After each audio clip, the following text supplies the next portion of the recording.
Página 89 de 706. Historia de los perdedores, Luis e Íñigo Fernández, 2022. De los neandertales a las víctimas de la globalización. Capítulo 4. Elegir contracorriente, los herejes cristianos. 4.2. Cristianos olvidados. Y, sin embargo, los herejes no eran perversos ni depravados, ni era el afán de lucro o de poder lo que les movía, al menos no más que a los cristianos que se mantenían fieles a los dictados de la Iglesia mayoritaria. Los herejes no eran otra cosa que cristianos sinceros que albergaban en su corazón y en su cabeza convicciones distintas a las que, poco a poco, iban imponiéndose en el seno de la jerarquía eclesiástica. Eran, desde luego, herejes, sí, porque elegían, y elegían algo distinto de la mayoría, pero nada más.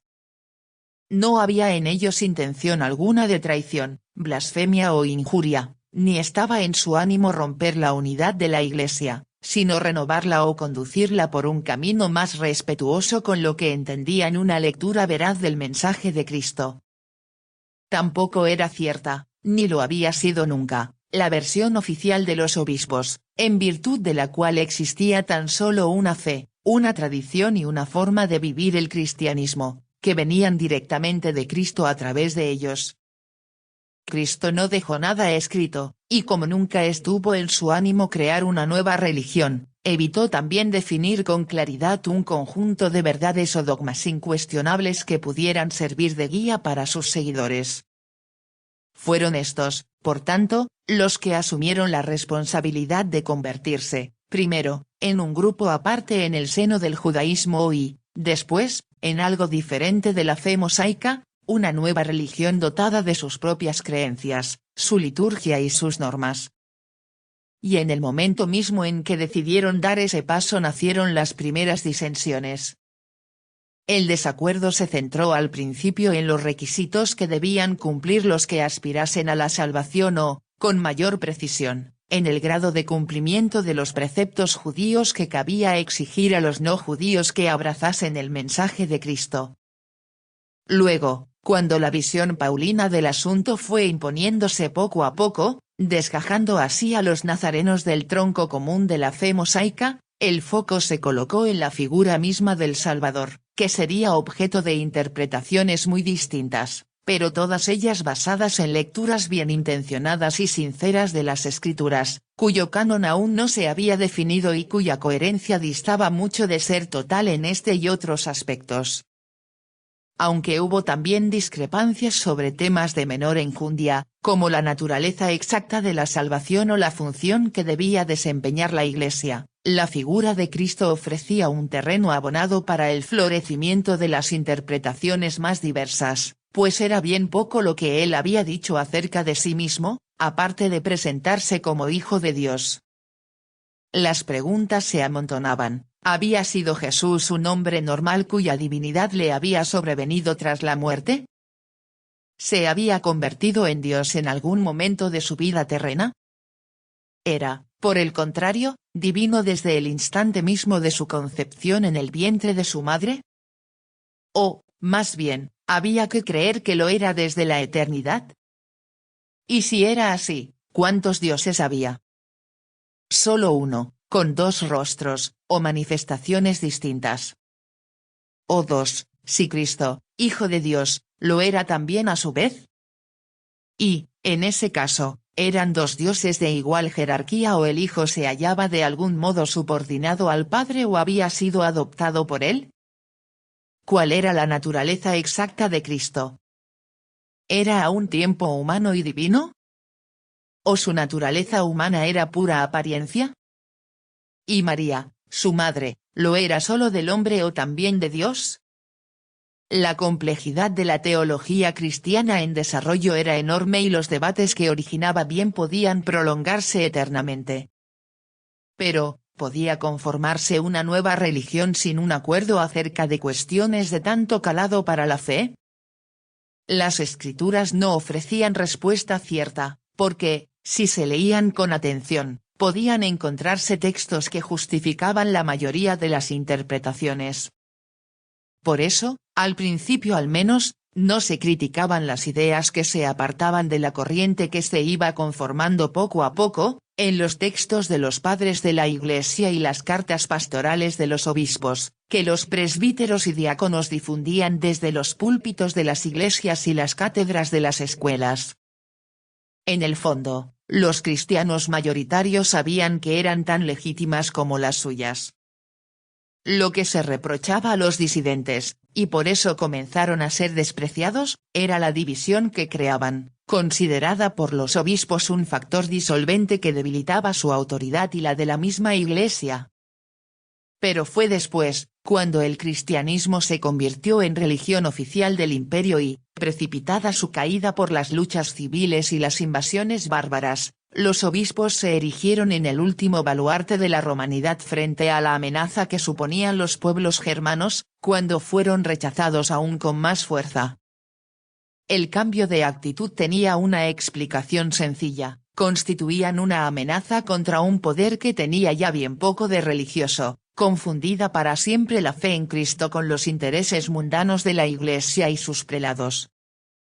Porque las herejías no eran tan solo fruto de la discrepancia con el contenido de la doctrina oficial de la Iglesia, sino, al menos a partir del siglo IV, reacciones contra la nefanda coyunda entre sus jerarcas y los del imperio, en beneficio mutuo y con olvido de las necesidades de los fieles, en especial los más humildes movimientos de renovación del cristianismo que trataban de revitalizarlo resucitando el espíritu de caridad que lo alimentaba en sus primeros años y devolviendo a las comunidades cristianas parte del poder que los obispos habían reclamado para sí como sucesores de los apóstoles.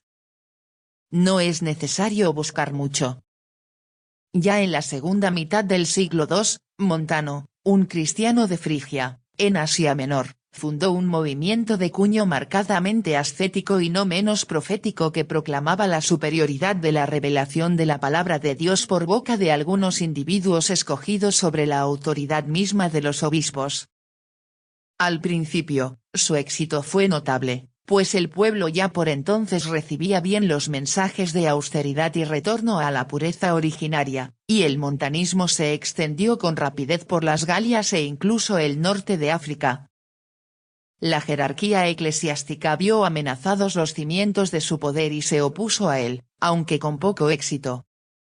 Por suerte para los obispos, el ascetismo que predicaba Montano extremó cada vez más su rigidez, al punto de considerar imperdonables algunos pecados y equiparar con el adulterio el matrimonio en segundas nupcias, lo que le restó popularidad y permitió a la Iglesia la condena de Montano.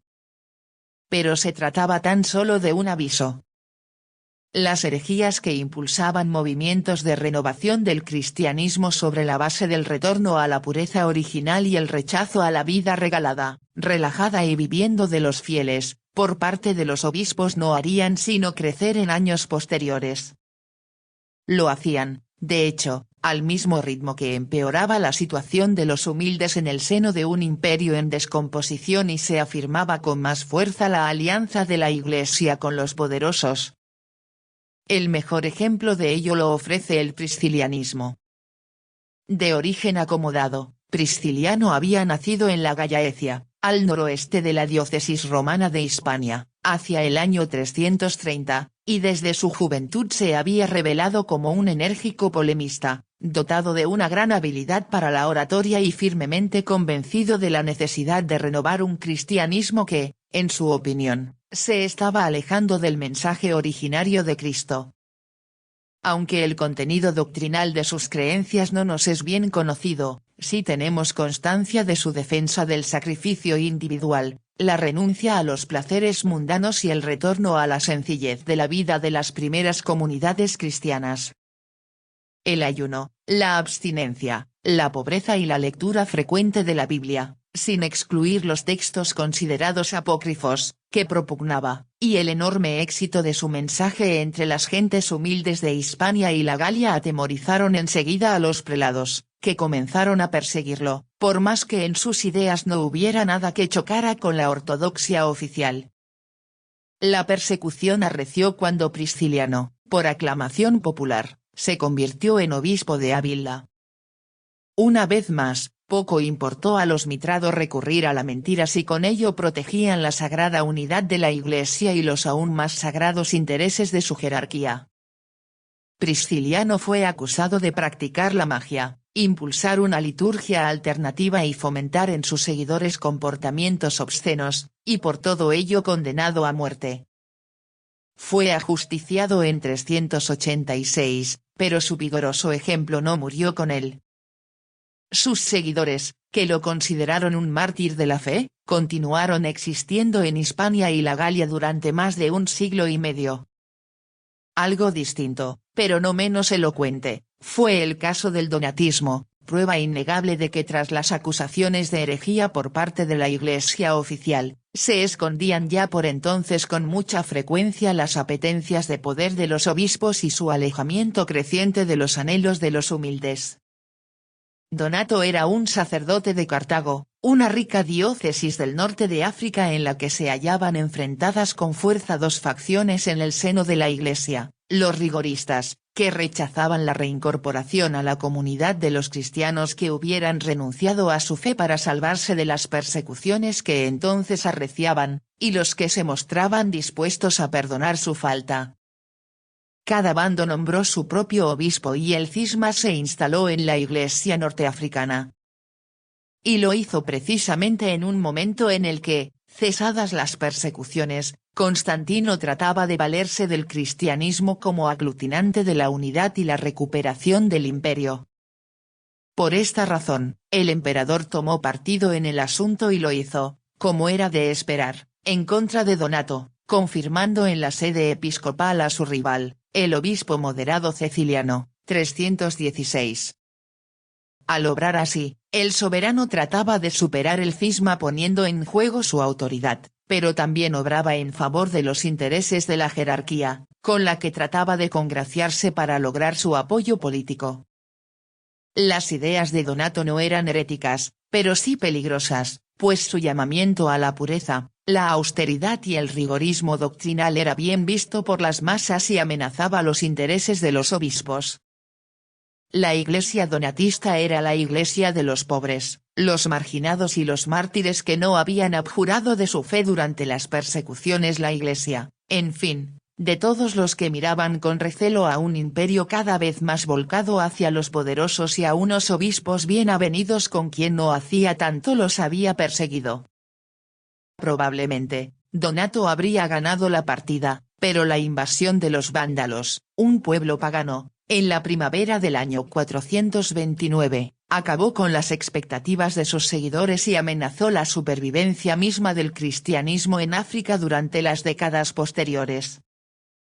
La descomposición del Imperio de Occidente, la difícil consolidación de los reinos germanos que asumieron su herencia y el deterioro acelerado del nivel de vida de las masas populares no podían sino ofrecer un caldo de cultivo muy nutritivo para herejías y movimientos de renovación de la Iglesia. Los obispos militaban ya sin ambigüedad alguna en las filas de los honestiores, en estrecho abrazo con terratenientes, generales y magnates de diverso origen. Incluso en Oriente, donde el imperio soportó los embates externos durante 1000 años más, los humildes hubieron de sufrir un deterioro de su situación que alimentó también movimientos de renovación religiosa de espaldas a una jerarquía eclesiástica que se percibía como cada vez más ajena y distante, con o sin discrepancias doctrinales con ella. Un buen ejemplo de ello nos lo ofrecen los mesalianos, nacidos en la ciudad anatolia de Edesa, en la actual Turquía, hacia el siglo IV. Los orantes, que eso significa su nombre en siríaco, constituían un grupo de cristianos pobres, ascetas e itinerantes, apenas preocupados por la doctrina ni la liturgia, a las que no otorgaban importancia alguna frente a la oración y la ascesis, lo que no les libró de ser condenados por la Iglesia oficial en el Concilio de Éfeso del año 431. Su ascetismo lo compartían los paulicianos, que surgieron en Asia Menor hacia el siglo VI y se extendieron luego a los Balcanes, donde se mantuvieron activos hasta el siglo XII, fecha en la que el emperador bizantino Alejo I Comneno emprendió su conversión por la fuerza. Sin embargo, su desviación de la doctrina oficial era mucho mayor, pues su rechazo del mundo y la carne era tan intenso que los asimilaba a los maniqueos. Su negación del Antiguo Testamento les acercaba al marcionismo, y su interpretación de la figura de Cristo era de cuño docetista, del griego, parecer, pues consideraban su cuerpo humano pura apariencia. Ambos movimientos parecen tener mucho que ver con la aparición de una corriente cristiana posterior mucho más célebre, los bogomilos, nacidos a partir de grupos paulicianos llegados a la provincia de Tracia, la actual Bulgaria, hacia el siglo VIII. Al igual que ellos, profesaban ideas maniqueas y docetistas, y rechazaban, aunque no por completo, el Antiguo Testamento. Pero su ascetismo era incluso mayor. Despreciaban el matrimonio, que tenían por obra del diablo, y la procreación, que solo servía para perpetuar la obra del maligno. Consideraban impuros los sacramentos, pues llegaban de la mano de una iglesia corrupta, y solo aceptaban uno, el bautismo, si bien bajo una forma propia que denominaban, como después los cátaros, consolamentum, consuelo. Su éxito fue notable, pues la zona donde se afincaron sufría también por entonces los estragos de la miseria campesina, alimentada por el creciente poder de los terratenientes en trance de feudalización y la descarada alianza con ellos de los obispos y patriarcas, en la que los humildes veían una traición a los ideales cristianos. Por ello no tardaron en extenderse por el conjunto del Imperio bizantino y, como era de esperar, su iglesia les persiguió, aunque sin demasiado éxito, hasta que la invasión de los turcos acabó con ellos, a la par que con el imperio mismo, que exhaló su último suspiro en 1453. Muchos bogomilos habían emigrado para entonces a Occidente, donde se habían instalado a finales del siglo XII, mezclándose en ocasiones con los cátaros, algunas de cuyas ideas compartían. Esta corriente religiosa, la más cruelmente perseguida por la Iglesia oficial, en interesada alianza, como vimos, con la corona francesa, es la que mejor representa la verdadera naturaleza de las denominadas herejías cristianas a partir del siglo IV, una cuestión de poder antes que de fe. Como paulicianos y bogomilos, los cátaros eran dualistas, rechazaban el mundo y la carne como obra del demonio, y predicaban un ascetismo austero. Con el tiempo, su teología se hizo incluso más elaborada y se dotaron también de una organización semejante a la de la Iglesia, que contaba con sus propios obispos. Sin embargo, estos prelados no constituían una verdadera jerarquía, sino a la inversa. Ellos, y los denominados perfectos, el grupo cátaro que cumplía en su integridad los duros preceptos ascéticos de su fe, llevaban una vida mucho más dura que la de sus seguidores, a los que no se les exigía la abstinencia sexual, el ayuno frecuente y la renuncia a la ingesta de carne que practicaban, compromisos que debían asumir solo cuando se considerasen preparados para ello y recibieran el consolamentum, el único sacramento verdadero de la Iglesia cátara. Por lo demás, esta consistía más bien en un extenso agregado de asambleas de fieles dirigidas por obispos y diáconos similares a los que existían en los grupos cristianos primitivos, pues los perfectos en conjunto poseían más poder de decisión que sus líderes y las mujeres eran en todo iguales a los hombres. Pero el peligro que los cátaros suponían para la Iglesia oficial no residía en su doctrina, por más herética que fuera, sino en su existencia misma. El ejemplo de una vida austera, devota y sujeta a reglas morales estrictas, tan distinta a la que ya por entonces exhibían muchos jerarcas de la Iglesia, que hacían ostentación de su riqueza sin escrúpulo alguno, atraía a los humildes. Muchos de ellos miraban también con simpatía sus comunidades asamblearias y la posibilidad de acceder a la salvación, sin necesidad siquiera de comprometerse con la vida de ayuno y abstinencia que se reservaba a los perfectos. Por estas razones, las masas, en especial de algunas zonas como el sur de Francia, donde se les conocía como albigenses, por tener en la ciudad de Albi su sede principal, abrazaron la herejía cátara con un fervor que, de extenderse, parecía capaz de amenazar los fundamentos mismos de la hegemonía católica en el seno del cristianismo occidental. incluso muchos nobles de la región, que constituía por entonces un país independiente de la corte de París, se sumaron a los cátaros. Ni la Iglesia ni el Estado podían permitirlo. Los obispos trataron al principio de persuadir a los herejes mediante una predicación más intensa y un cierto retorno a la sencillez de la vida cristiana original, aunque limitada a los miembros de las nuevas órdenes denominadas mendicantes, los franciscanos y los dominicos. Pero ese camino exigía mucha paciencia, y el Papa carecía de ella. La segunda herramienta fue la Inquisición, creada en 1231, que persiguió sin tregua a los cabecillas cátaros y condenó a la hoguera sus libros y tratados. Pero ni siquiera eso bastó, tal era el arraigo popular de la nueva fe y tan grande el desprecio que inspiraba a los pobres la Iglesia romana. La guerra apareció así ante los ojos del pontífice como el último recurso. Poco importaba que nunca antes la cruzada se hubiera usado como arma contra cristianos, pues la participación en ella del rey de Francia y de muchos de sus nobles, aun forzada por el carácter santo de la contienda, no dejaba de interesar a uno y a otros al primero, por la oportunidad que le ofrecía de someter a su control las díscolas tierras del Languedoc a los segundos, porque las tierras y títulos de los nobles cátaros serían sin duda repartidas entre los fieles soldados de Cristo. El destino de los cátaros quedó así sellado, como también lo estaba el de una iglesia vendida mucho tiempo atrás a los poderes temporales. Si los herejes, o al menos la mayoría de ellos, habían cometido algún pecado en verdad imperdonable, se trataba de tratar de ser fieles a su conciencia y, a la vez, a las gentes sencillas a las que una vez, hacía mucho tiempo, un humilde carpintero galileo había predicado su mensaje de esperanza, un mensaje que los jerarcas de la Iglesia parecían haber olvidado. Página 99.